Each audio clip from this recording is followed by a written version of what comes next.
ZBrush creates stunning organic models, but your first few exports to 3D printing will probably fail. High polygon counts crash your slicer, forgotten air pockets waste resin, and scale issues turn your 200 dragon into a 2 mm blob. Here's how to avoid all three problems.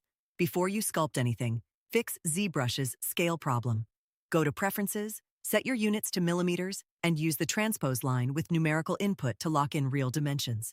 10 units in ZBrush should equal 10 millimeters in your slicer, period. While sculpting with DynaMesh, keep your resolution between 128 and 256 for blocking. Higher settings just create unnecessarily dense meshes.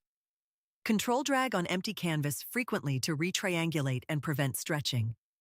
For resin prints, use the slice curve brush to hollow your model because solid resin prints crack during curing.